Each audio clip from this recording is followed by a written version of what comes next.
Fox News host says Strzok page text reveals Scramble to hunt down hard drive intent to destroy evidence. House Judiciary Chairman Bob Goodlatte joined Fox News' Maria Bartiromo Sunday to discuss the latest about the Strzok page text message saga.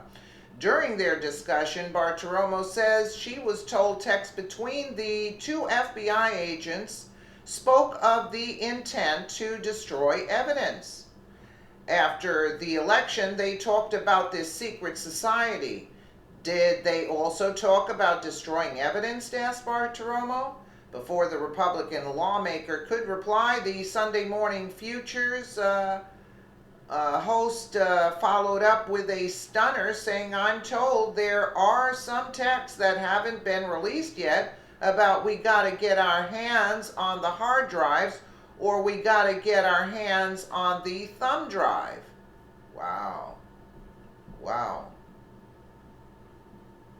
Concerning. After the election, they talked about this secret society. Did they also talk about destroying evidence? I'm told there are some texts that haven't been released yet about we got to get our hands on the hard drive or we got to get our hands on the thumb drive. Well, there's certainly a lot of questions about things we do know about with regard to the earlier investigation led by former Director Comey, where evidence was destroyed before anybody outside of the FBI could get a look at it, including evidence destroyed by people working for the Democratic presidential candidate.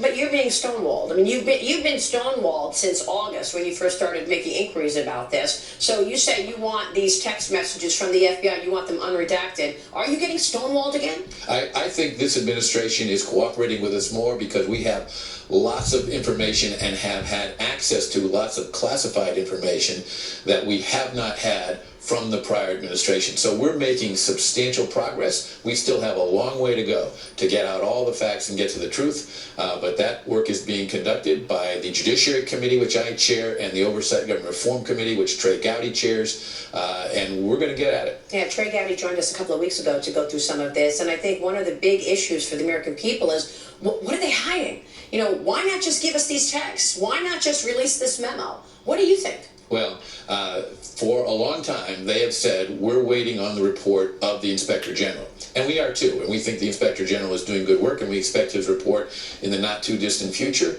But we have got to continue to pursue this investigation because the Inspector General has one responsibility, the Congress has another responsibility to the American people. And yet the Robert Mueller investigation keeps on, and we don't really know where that is. What is he looking at, the special counsel? And do you think you need a special counsel specifically just to be looking at this, bias at the top of the FBI?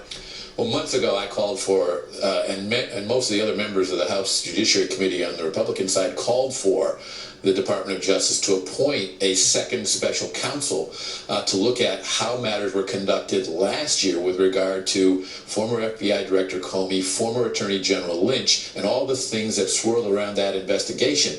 Now, with the page Strzok texts, we're seeing these things blend together in one long continuum with the two of them at or near the center of what was going on at the FBI. We need to find that out. Well, they were at the center of what's going on, and they were completely biased, and then they were put on Robert Mueller's investigative team to look at Trump and the potential collusion there. So, I mean, obviously I know they've been taken off that, but how are we supposed to trust that Robert Mueller, this investigation, is on the up and up? At the end of the day, the American people are going to have to judge based upon whatever actions he takes, whatever report he files. We'll look at that. But we'll look at it from the lens of what is true that we know from other facts that are going on at the same time.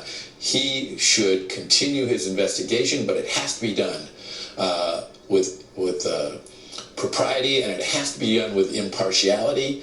And there are a lot of questions that are not answered at this point. Well, I understand. understand that, Congressman, but I mean, how long can something go on with no evidence of any collusion? I mean, we've been waiting here since the Democratic National Convention. I remember I saw it all unfold in person when I was at the DNC, the convention, and Debbie Wasserman Schultz was pushed out because it became clear to everybody that they locked out Bernie Sanders and they were all in the tank for Hillary. And so she's pushed out after her emails are revealed. And it was her conference. That was the huge story, that it was her Democratic National Convention. The leader of the whole convention is pushed out. We talked about that for about 3 seconds, and immediately all the Dems got in line to talk about this potential collusion. That's how long this has been going on. When is Bob Mueller going to actually give us, okay, here's what I know so far? Or does this just keep going on and on? He needs to do it soon because his credibility is on the line. And look at it from this point, Maria. The President of the United States and the White House have been unbelievably cooperative in this, turning over thousands and thousands of pages of documents, making many, many people in the White House available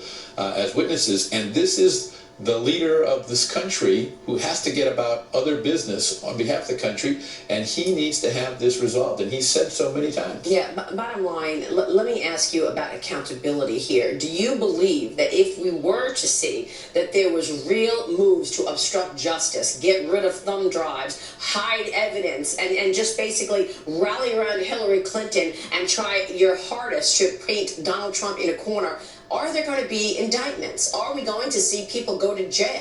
Well, that's where a special counsel comes in because of the fact that neither the Inspector General nor the Congress can indict people.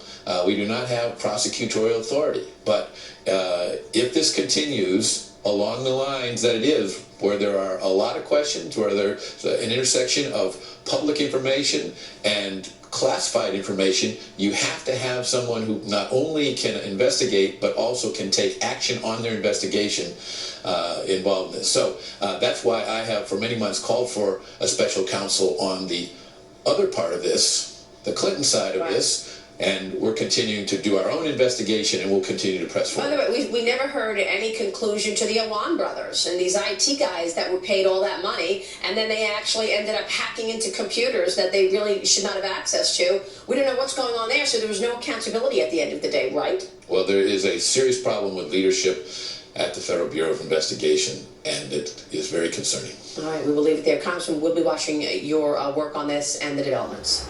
Thanks, Mary. Thanks so much. Bob Goodlatte joining us there. President Trump putting out his immigrant... Well, as you can see, they're corrupt to the core. Basically, that's the bottom line. And they will be exposed.